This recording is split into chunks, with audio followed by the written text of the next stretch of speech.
Ndakazoenda kuzinata kwaitaurwa nababawo vikarisi avo vari kwekutanga kumusoro wairewa kwamadzibaba George paministry. Saka madzibaba atausvikira dare rawakatanga kubata ipapo nderekuti mumusha mavo varume avo muno urongwa hurimo hwakarongwa ndibaba namukoma wanova ndiye baba yavo. Then zvakazobatwa namadzibaba avo kwakanzi mafambira nhau yekwasitore kurewa iwawo weSAMU. Nhau yainzi wawakafambira urume avo kwainzi namadzibaba ndiri kuona zita rababa avo rakaiswa Mhuri ravitarisi baba avo vanemvura. Asi zita ravo ndiri kuona rakaiswa Mhuri. Wabvunzwa kunzi sei ndiri kuona zita renyu imi baba semunhu mukuru raiswa Mhuri nachiremba Story. Baba webva wati handizivi. Uchibva kwazonzi baba wavo nevakomana vavo 2 vakanga vari ipapo anonzi Wellington naDarrington. Zvikanzi 1 anofamba nemotorbike ndiri kuona akabayirwa kuti banga pasi nachiremba Story kuti asangane netsaona. Mumwe wacho wepiri anonzi Wellington achinzi achasangana nekutaika njere kupenga. Wana wacho waibva kutanga kubvunza madzibaba kuti sei isi tiri kunzi naStory tinge tiri kusangana nematsaona nekupenga.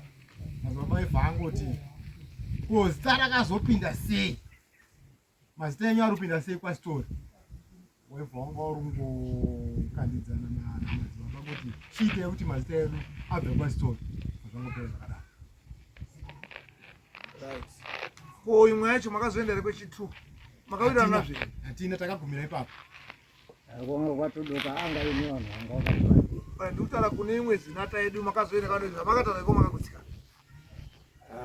Inini hangu pachezvangu inini ndakagutsikana kuti inini ndima yakiuzwa inini ndini ndaiyakiuzwa asi makagutsikana zvakataura namadzibaba George haana kuzotopedza badare racho ngekunge ati hanzi tiri kuda kuti isusu muende kunogeza nemvura yakati endai kurwizi munogeza ndokuti magetsi angu anyatsobata. Vakomana vakabva varamba vakati pakutanga paya pamakauya yaingotaura nyaya yekuti makataura zvekwaStory ndo zvakangobatwa apa pana madzibaba waka kwakanzi ndakanyoreswa mazita angu. Vakomana ava ndivo vakatonyoresa mazita kwaStory. Ivo wavo vari kundiakiuza ndivo vakaenda kunonyoresa zita rangu kwaStory. Inini kwaStory ndanga ndisingatoziva ninaStory kubva A up to Z. Ndiwe kunzi wachagwa nemudhudhuru. Wana wangu inini ndiwo wakazi wachadonha wachaita tsaona. Umwe wacho akazi achapenga. Wari kufambirwa nevakomanawa kuti hanzi isusu tiri. Asi mimi makabvuma here kuti shuwa zita renyu iri. Zita pandakabvunza saStory kuti ndiri kukumbirawo kuti mundivhurirewo bhuku mundiratidze kuti rakanyorwa papi zita rangu ende ndinonzi hani. Pawakatanga unditora vakomanawa kuti ndipinde mumaoko maStory. Story haana kugona bakunomineta kuti ndinonzi hani. Akazoziva zita rangu ngekunge nyaya iyi tatofamba nayo. Paakazoti iye pane hanzvadzi yangu iyi yati hanzi mukoma kana dai musiri miba imimi baba wevakomanawa sezvo saStory ati hanzi mudzimuda uchitsanangura ndikauya kumba kwenyu tipei jongwe remombe, mbocho yembudzi nebhuru remombe. Ndikange ndazosvika kumba kwenyu inini mudzimu uchabva wabuda. Shuwa inini ndakaipinda ndio pawakachizondibata ipo papo kuti hanzi ndakazobvisa mari ndine shungu dzekuti inini handingapumhudzi ndauraya mukoma wangu. Right. Story wewe kana une chokwadi chekuti unouya mudzimu uchibuda takupaka zvinhu zvako chiuya. Story akati inini handichaiti zvekuti ndinoti imimi bika idoro because munozogona kundisira poison. Inini ndinobva kuhwesa nedoro rangu. Ndosvika pamba penyu ndongodini ndongobvisa chikwambo changu. Ndine azvakanaka. Story shuwa takacontributa mari akabva uko kuruwangwe akasvika pabende. Tasvika vanhu vakaungana zvepakatoita kunge pane muchato. Vakomana vangu vari kutofamba vachidaidza vanhu kuti vakomana uyai. Right. Story akasvikira pamba pangu. Right. Story hiyo tapa mbiri penyaya akati hanzi chindipa mushonga wangu. Ndini story ndinokupa mushonga wamusina undipa bainini from nowhere ndongotora mushonga kuti ndakukutorera iyi hari makanditambidza hari ine ropa ndokutambidza inini handina ndakabva kare ndichitaura kuti story urutondipocha handiziwa newe iwewe newakomanawo mune link. Saka inini story ipo papo akasvikira nyaya yakasvikira zuva kuma5 kwakuchiti saka kana usunditambidza mushonga wangu ndakwenda, asi ndakuti inini wanaparadzai wachasara wari mumutumu wakange wazozwa chando pachabudirwa kana kuti mwana wako kana mumwe munhu muchadzika naye abudirwa. Saka inini oralongo ndanga ndirungomirira kuti ndichaona paradzai wacho atonhorwa zvene chando odzika muheji tochiona mwana wangu abudirwa tochidzika takatunganidzana neava vari kundipuma right. Zvadaro zuva radai so wakatoona kutoti tirumanikidza wanoziva nyaya wakatoti tirumanikidza munhu. Asi ndakataura point yekuti story iwe kana uri iwe wakandipa mushonga ndine simba here rekuramba inini nemushonga ndirubvuroziva kuti muridzi wemushonga uyu akuda mapowers yangu ari papi. Vumira here kuti kwese kumaenda muchiende kune uyo murume uyo wepedu apo aite wekugumisira kana asingadi hake mari, because inini mari manjika izvozvi mukataura pane nyaya mambobva kutonga padare rabva wakomana waindoti inini chief wangu ndiyo awa wandakaenda kochingamidza mazuva awauya, asi wakomana wakabva wandidhiraivha kundiendesa kuna samushonga wabva wanditorera $300 yekuzi hanzi iwewe ndazwa uchizi hanzi washora kuti hanzi handisi mambo wakoba, saka chibhadhara mari yefine $300. Ndakabvisa mari varume ndiri kuchema, ndakatengesa mombe 2 mhuru dzakaita mhuru so ndikatengesa ndikati right wakomana imimi mazoti kuti uyu azoziva kuti ndine mari yemombe yandatengesa ndimika imimi mataura mushonga izvita mambo aitozi mambo. Kana mukazwa kana mhuri yangu yese yandakaenda naye ikokoko mudzimai wangu aenda kunhamula yanga ari panapo kwaitozi mambo awa waitobvura kuti mambo. Saka awa wanga nelingi namambo iye, because inini ndakabvunza kuti aziziva sei kuti inini ndatengesa mombe samushonga. Inini ndabvunza kuti alright kana muri mheta imimi handinei hazvo, asi inini mheta wandakaenda kochingamidza inini haasi yeba uyu zvikanzaiwa ndisu wana mheta ndisu iwe usatsvage zvakawanda muruzviona. Saka inini ndo ndakatengesa mombe dzangu 2 mari yacho wabva waenda kokwenyera kuti hanzi alright ane mari zvokuti kana dai kuri kuuraiswa ndaiuraiswa ndiwokokuti zvipere vamwe vanokupinda ndio mamirira zvakaita.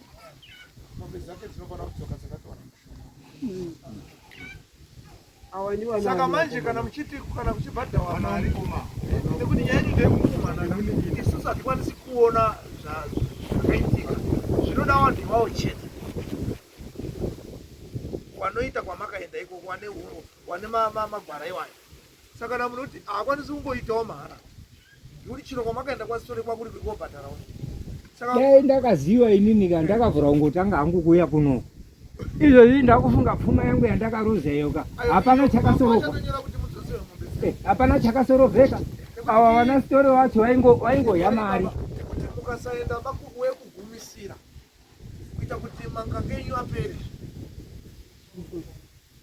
izvozvi muri kuona uyu muvhuro ndinera zvese makataura ikuti kuti ipere munoda here kuti muchiende kune wedu wekugumisira mwamboenda kumwe kwese tobva tati yagumira ipapo kana yazva ataura ipapo novanhu amenopa mari apa manje ndopaamutaurirana ikoko handinoda kuti zvipere nyaya dzenyu dzinopera sei. Handinoda kana zvichiita kuti titaure naye mutaure naye uyariapo mobva mawira kuda kuti zvaachataura ipato ngatiri ngezveugumisira nekuti hatidi kuti mutemane mudidi mambo akataura kuti story kana pane anotora zvinhu kwa story taura zvinhu zvako upiwe kwete kuuraya vanhu mambo akataura nzvimbo daire tisati taenda hedu kuba ndisu waridzi wenyaya pamusoro ichi pamusoro ana mutape zviri panapa nyaya iyi muri kuzwa iri kutaurwa yati kudzipurwa pakati pemusoro ndo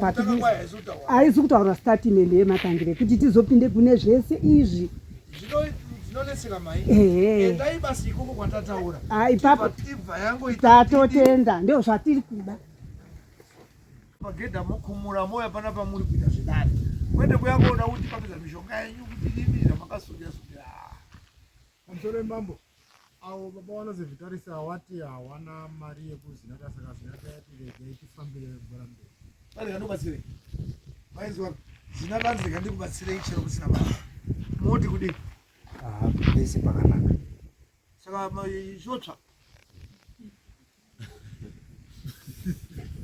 mukabatsirwa nhau yenyu ikabuda pachena zvinata munozomubhadhara zvitengerere macho ngekuti izvo muri kuita apa kutenderera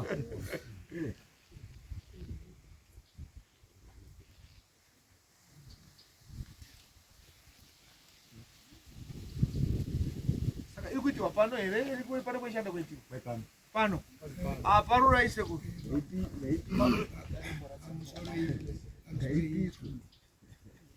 pamusoro yevakomana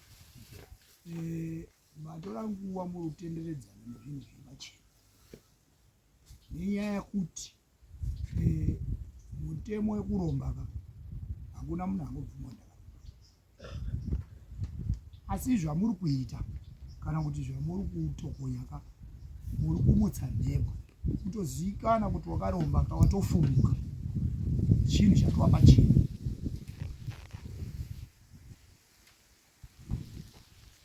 baba ndiani ndiye uyu wakagara kunebhuruu obe uyu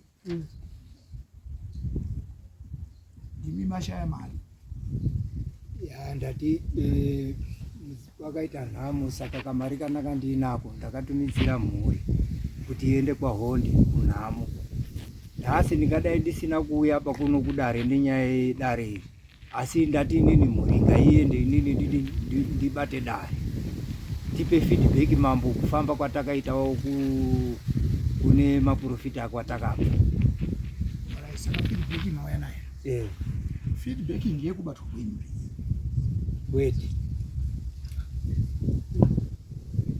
ati hazvisizvo andiri muri kunesa nyaya yekuti inini pari kubuda nyaya yekuti Chikwambo apa chinoda kuzi chidzokere kwachakabva Chikwambo ndo chidzokere kwachakabva hachina kubva kureba asi chinoratidza kuti chakabva ikoko kuruwango asi nyaya iripo ngekuti hakusumbudirira pachena pokuti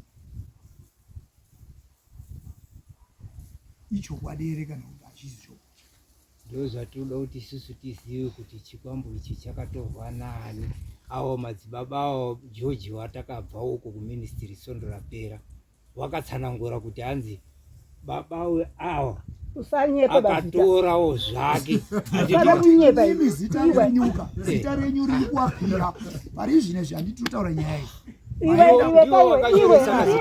maenda koshaya mari maenda koshaya mari maenda kuizwaika maenda koshaya mari yekuti muyobhadhara padare asi maenda kubhadhara dare rekufa kwemunhu kuda kuti Chikwambo hachisi kubvumira pakuti zvese zvamuri kuita chikuti unzai zvinhu zvangu kana kuti unzai mari yangu story ndizvanoita unzai mari yangu zvamutenderera mese izvika izvi mari yamutotenderedza inotokuwandira iutsai zvinhu zvangu ndo pamuri kukirashana kuda kuti iso maakukana henyu mega mega si mautokana futi nasitori wacho ndizvo anenge atotozviona arikutoda zita renyu riri kuenda kuapira kuti imimi kana hamushamati zvitadza zvafumuka unzai zvinhu zvangu ndo nyaya iripo munondibvumirawo here munondibvumirawo here ndimbotauri inini story patakamubvumira kuti auye kubende uko ndipo patakange tamupa matomu ese kuti kana huri urombwa huripo ainongedza semanongedzera aanomboita tinomboungana story akanga arutora zvinhu zvake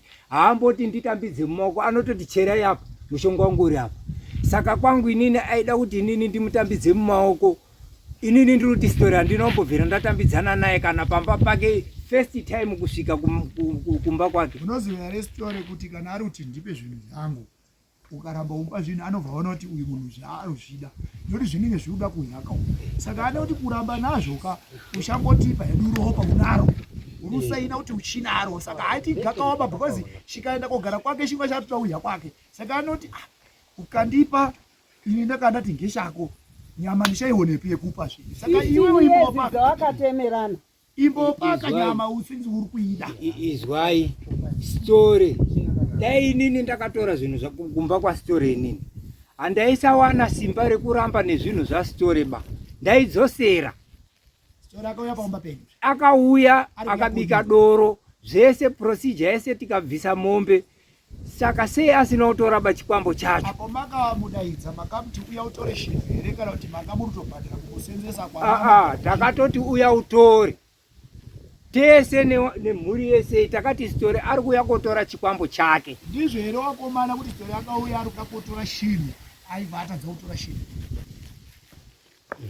Story akauya achiti ndida kundotora mundipe chinhu changu chamuinacho. Akati bhadharai mari yekuti ndibike chinyi, ndibike doro rangu ndoyandotomoya mondipa chinyi, hari yangu yakanaka semapira andakakuitai. Story zvecho abva auya obva ati chindipai chinyi, hari yangu. Uya abva ati handina chinyi, handina hari. Tatine rimwe svikiro sekuru Macheka. Sekuru Macheka abva ataura kuti aiwa une chinhu zvasitory zvauinazvo ende iwe unozotaura kuti story atore hari yako iwe uriwe wakaichengeta. Story akakupa zvekuti enda uise pakati iwe ndio ruzivo. Saka uda kuti story aite mufemberero wekuenda kotora story iwe uriwe wakachengeta uda kumushandisa. Saka story akabva saka hari yangu muchiri kuida. Dai mangu kuda hari yangu ka mandidzosera ende pakazara vanhu panapa. Saka uri kunyara. Saka inini ndakwenda. Hazvirevo kuti story akataura hazvirevo kuti hari yangu ka nyange ukaipwanya ndinotadza kuziva kuti hari yangu iri papa. Ndinoiziva kuti iri pakati. Ropa renyu riri kunaka uko. Akatotaura kuti hari iyoyoka iri kutondibatsira kuti ndinototorawo rimwe ropa ndichienda uko mazona. Hana hasha nazvo ropa renyu riri kutapira uko hana hasha nazvo. Kutenderera kwamuri toita uko ndati zvinhu zvenyu zvakatofumuka hatiri muroshori. Muri umbodonhedzera naye kuti uyu akazoti zvakati uya ibva azoti zvakati hakuna munhu angade kuenda kufumura chinhu chake chiri muhapa chaakatora kuti ndiushida. Inini ndatora musikana wangu handisida kuti aonekwe baba ndomufugurira izvo ndimufugurire ndinotoramba kuenda because ndotofonera sora cho kuti hapwa yangu yavhurika ndiite sei kuti ivharike. Saka ndandaa kutoti ivhurikeka haisi yangu ba ndoda kutoti itouraye uyu ngoti ikavhurika yatopedza zvese. Saka zvamuri kuita ndiri kuti muri kutendera henyu kuenda maprofite kuita sei asi munosvika muchibatwa zvenini. Akabatwa ndiani? Pane akabatwa era. Mhuri akanga aripo. Pamusoro. Baba, mungaenda kwa story kuti abvume kutora zvinhu zvake. Hunge imimi mafa imimi. Bvuri renyu richandogadzira futi chimwe chikwambo chichandopuwa futi uyo. Ndio zvakataura. Nyangwa mukapfinya zvenyu mamuko yenyu kudai kuti hamuna kuenda kotora. Hachisi kuromba menyu, chiri kurakwa vamwe. Dai chiromba menyu muri kumhanya muchigwadziwa imi. Hachisi kurwadza mumba menyu. Indi story kati dzinza renyu rapera pamusana pemunhu. Ndinotenderera henyu baba aruda utonga. Mira indimboritsanangure. Inini chandiri kutaura ngechekuti ndiri pamberi pamambo. Inini handisi kuzofa ndakabvuma kubhadhara chikwambo chandisina kutora. Nokuti mochida. Chandisina kutora. Zvakanaka ngekuti mukoma hakusisina ndiyo unosora izona kudirika kwemakomo. Iwo wochiti woita advantage ndizvo kuti anzi kana kuti baba wao ndiye akatora chikwambo ichocho. Kozi inini ndo bhadhara. Kuti ne murwere izvo zvimuri kuona. Benda. Mukazwe mukoma wakatora. Mukoma wakafa. Akauya kuna ruwa. Mayarwara. Dai zvinhu zvakatopera dai uya asina arutaura zibadike kufamba kuya kunowa kutaura anotaura ngarusikiwa nezvepasitori kutorwara kutongopera ndipo kutaurireiwo me mukoma akafa urwere hwakauraya baba wako manawo kuchinyatsotaura chokwadi chisingaparadzi ukama. Torai khadhi rake muone kuti airwara nei. Kuchipatara Because izvozvi zvikamukada kutarisa urwere uhu takasonzwa kare. Nyamurukanira ipapa. Nyamurukanira yachafanika godo neshanje. Ani mungozviziva. Zvakava nekuti inini ndikatanga kusvika panzvimbo panapa. Munin'ina wangu aizouyawo. Akada kufarira nzvimbo iyi asingadi kana kuikumbira angonokuita mapipi. Anogona kuita mapipi nekuda kutora hake asura kutikumbira tunechiva asi angonoita chi angonoita mapipi. Ndio zvamakaitira nini. Ndizvo zvese manje zvakuita zvoti maakutora mbana manje kuti uyu ashaiti baba ngekuti paita sei pashata apa manje andimukona nyaya yenyu kwairi makatanga urimirana ngezi. Mira ndikutaurire baba ndiri pano. Madzibaba mupurisa akanga aripo. Madzibaba akatanga kuprofita akati imimi pakutanga manga muri bhurugwa nebhande.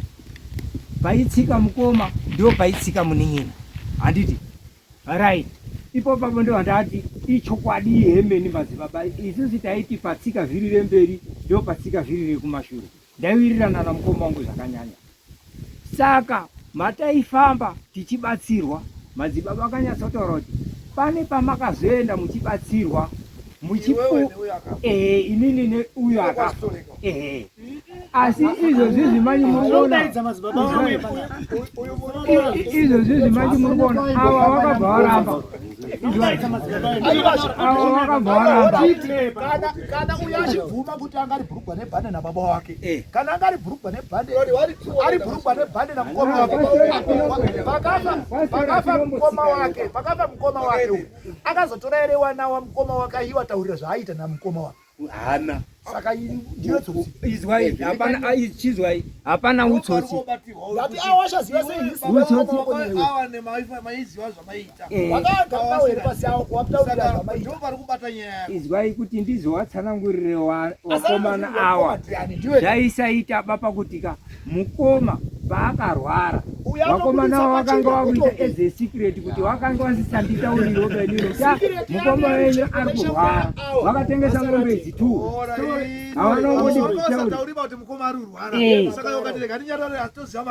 ndotouraya mukoma anga kuti wakandinyararira.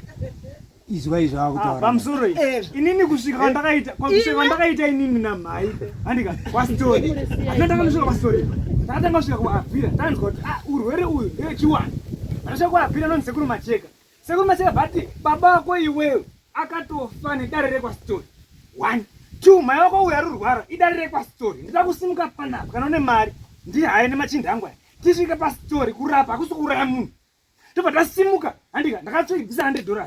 $80 ekumusimudza ne$20 etransport. Ndasvika pastory tituna mai. Handika tasvika pastory.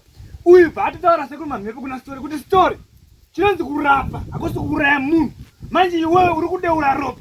1 ndikaenda zvandinoita inini uchaoneka uyanga iwewe. Kubva ipapo story ndipakabhataurira chokwadi zvikanzi sure ndakauraya baba vemukomana uyu. Ropa rababa wake riri muhari sofa ramuhafu. Ndakurwarisa mutorwa because ndabva kare ndichingouraya kuonewe dzinza iri hausitsuri mukamusoroba. Saka ndakuenda kubata kuvatorwa kuna mai vemukomana uyu. Ropa ritori muhari nderababa wake sofa aurwa nimai wake uyu endeotaure handika kunewe dzinza rekomai uyu kuti ndo zvinhu zviripo. Ndobva ndaradzimwe hama idzi handika ndobva takatanga kuungana ndobva ndada strategy kuti titore babamunini tidzike naye kwastory. Tadzika naye kwastory sekuru maveva hana kuchinja stanza yake. Angotaura zvimwe chete kuti number 3 mumba mumao ndiye akaromba akauraya baba vangu vemukomana kura inini. Uyu number 3 ndiye babamunini. Vapiwa njera yakabikiswa doro haipiwi chero munhu. Handika njera iyi yakaiomberera uyu doro rikabikwa musati kweti teti tikapigwa sori tikasimudza mota tikaenda kubende.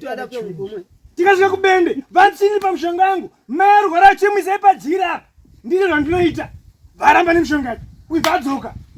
Saka story ari kuti murunditambisa iwewe basi takataura tiri 2 so yatine vanhu vakawanda watutonifungira kuti inini ndakaipa asi wakauya uda zvinhu zvakanaka.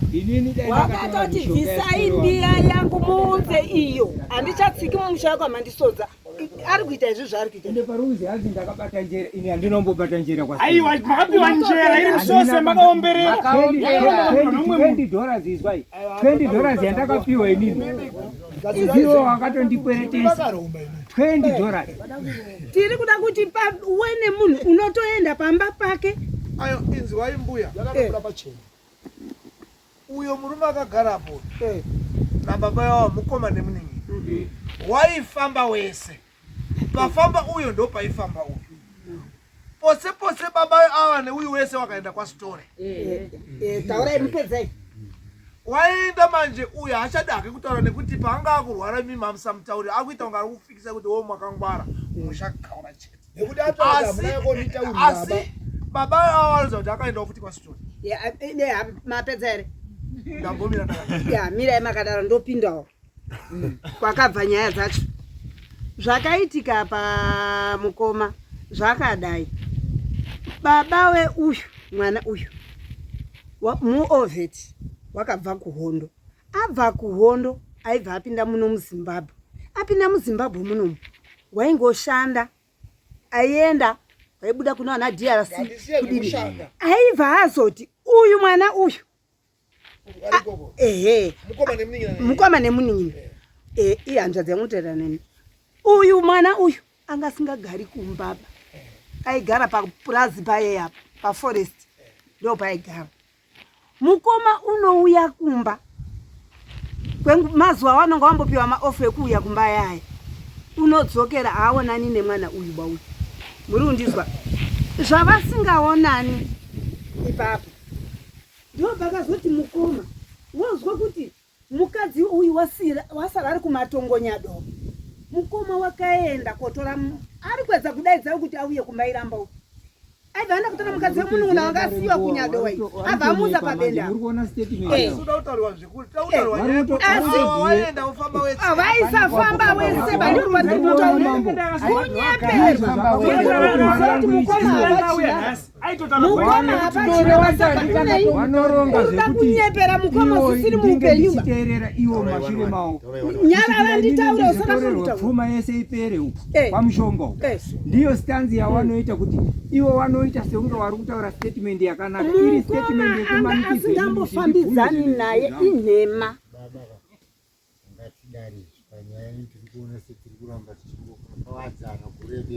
uri kupikisa kusada kuti chiro chiri pamba chibviswe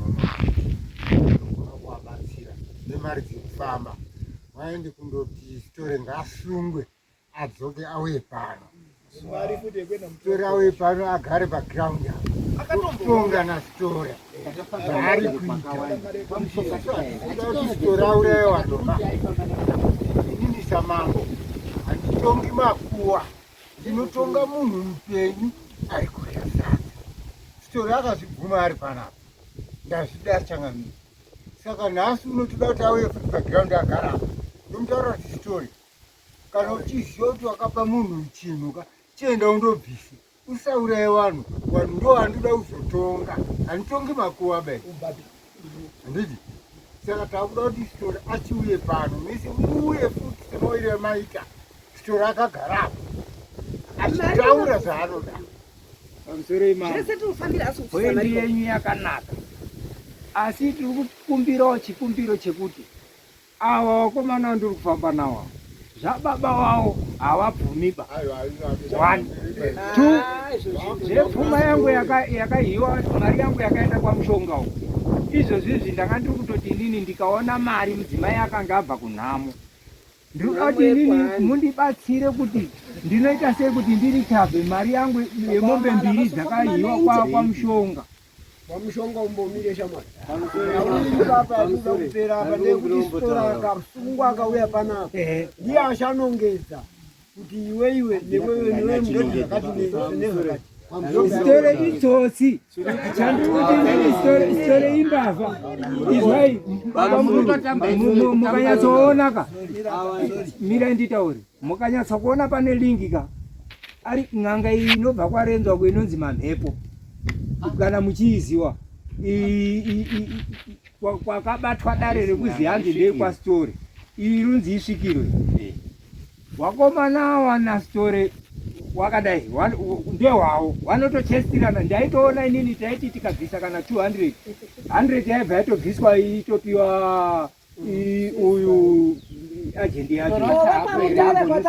Ndibva ndatozviona kuti ava vakomana vakatotamba bhora ravo story mazuva ekugumisira asi tiri kuti imimi makatora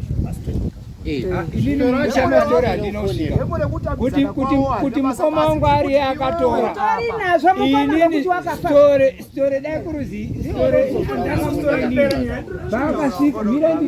story paakasvika pamba pangu apa angadai akatotora zvikwambo zvakechekutanga isusu hatingangotangi kuti munhu uri muroyi isina prufu ndiyenya kutotidaidza baba mushure bonga baba afa nhasi mangwana ebva watidaidza ngatifambe seculture yedu tikafamba akabatwa kufight kwamutaro wakachinyorana achiramba zvacho zvachinyorana pasi kuti iwo kana ukabatwa kunyange kudare ramambo ndinoenda unofanira ndiri pamombe 4 nekuti iweyo ndowauraya mukoma wako aibva aramba kwamutare nomumwe mnyanga yekwamutare akairambira maprofita akaramba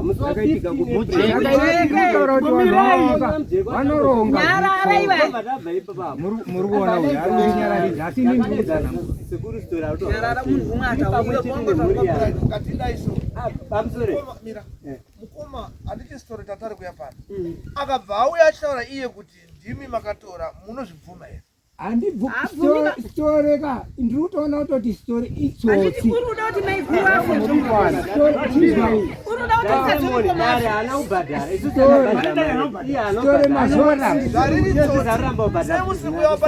mangara kuna mambo kuti stora iyi mbavha iri kundibira zvinhu zvangu nekuramba vakanyara. Inini ndakaya ndiri munzira takatonetsana nenyaya muswere waizwai sei handiti ndini ndabvunzwa here ndini ndabvunzwa but makukirasha futi inini baba patakaenda story ndichimubvunza kuti inini ndinonzi hani story zita rangu anga asingamborizivi murunzwa.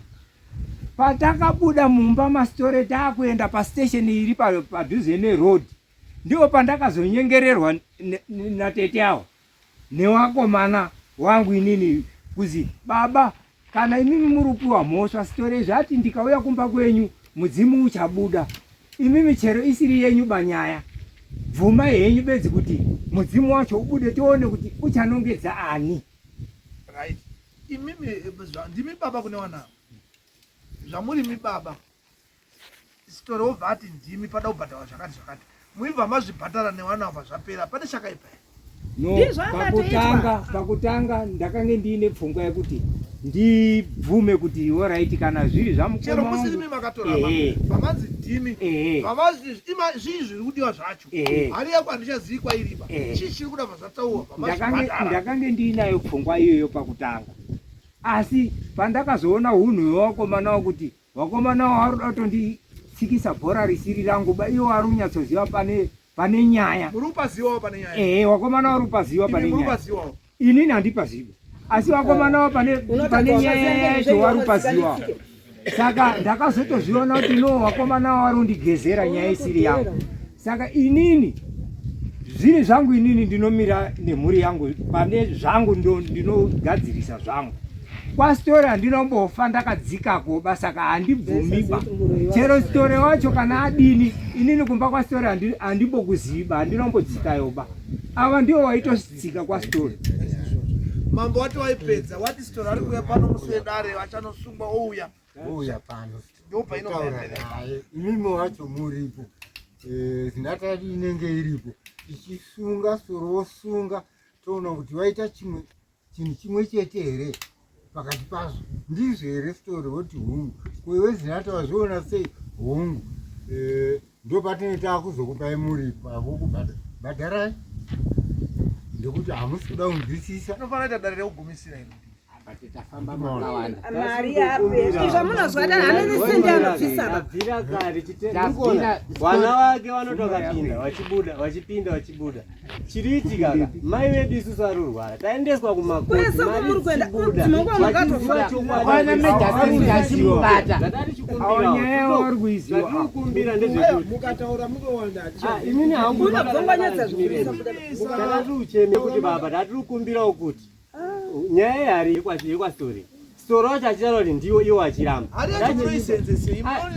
tatiri kukumbira chakatoti aiwa kuuraya badziso nauya ita apa mambo wati kati akutora stori auye panapa ndekuti makaa muri kutongana stori muri kukoka kunduka nditi auye pano mambo ari pano aiwa tiri zinataitorwayo noti chiriti kaka ikaramba iripo aiyaramba akatsika mazota zoti ndine hari yangu munofa basi mini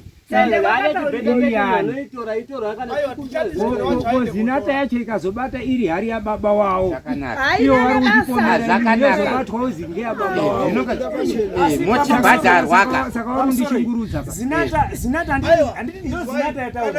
yapa ndikoti tiwadzokerere manje tiwabhadharise zese dzamakawaisa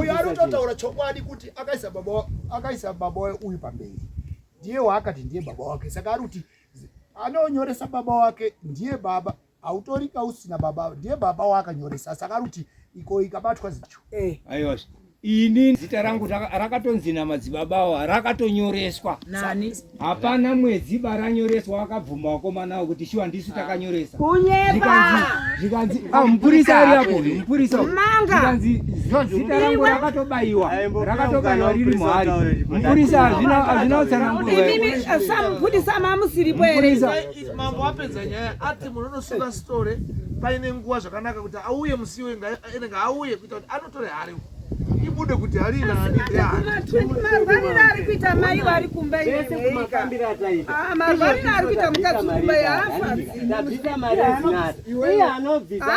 mari zvomuruzvarwari ngenhamo yaitika pakauzindaramba nhamo yavani kune ani wakafa pamusoro vakomana vairi regai kushabata kwese uku nauyi iripo ngeyekuti imi makabvisa mari yakawanda uyai mupedzese musi unoya stori panapa iye achabva ataura kuti zvakamira so zvakamira so mai vevana vari kurwara zvokutoti madheti amuri kupusha kuti aramba ari kuenda mberi kana iye zvomuruzvarwa vaiti ngazviende mberi uri kufarira kusaaa onai musefrai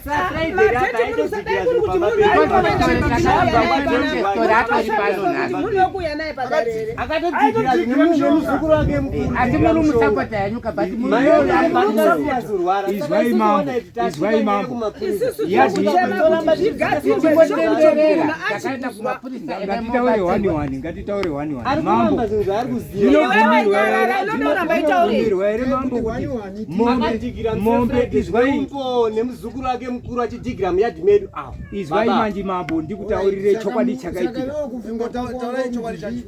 muri kuona mambo kazvakaitika ka inini ndakastoka magonje emombe dzangu kuti senguva ine yechirimo ndinopota ndichidzipa ndichimwaya nesauti mombe dzawo dzochipwanya yadhi tine mugano dzochipwanya kuuya kopinda muyadhi mangu inini ndochiwakira papwanywa payapaya maiwe awa ndokuridza mhere kuti yo uyai muone kudaidza mukadzi weuyu kuti hanzi yadhi yakutorwa inini ndiri kuwakira kuti mombe dzisapinde muyadhi kwakuzi uya nedota kwazi uya nedota mumwai kuruzi zvenandirudhikira mushora kuruzi hanzi ndangandirudhikira mushora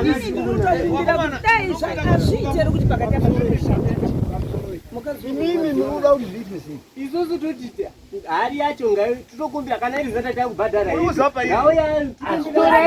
kana kutomukonera atina kuona stori haana chinhuba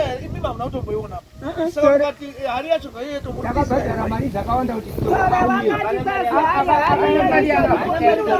kana kudai zvavamwe wese vungu mese vanotouitimisa dare zvasi kubvisa dare muri kuziva pairi muri makangofamba Akubvisa dare pamurume arikurangobvisa dare. Ndakaumirwa netsaona yerufu. Usapera yakawanda akanga abatwa panapa paChaSithole unobvisa yakawanda nenyu yacho unofanira kukhava iyo. Izwai madzibaba. Taisai muna. Ava vanhu ava ndiwa mwechete naSithole vanhu ava. Vanhu ava naSithole vanotoziwana. Kutodaidza dzimwe Mushure kuwe watawe kuDare Mushure ari panapa zvaachata Zvaita vana baba kwaisimuka here.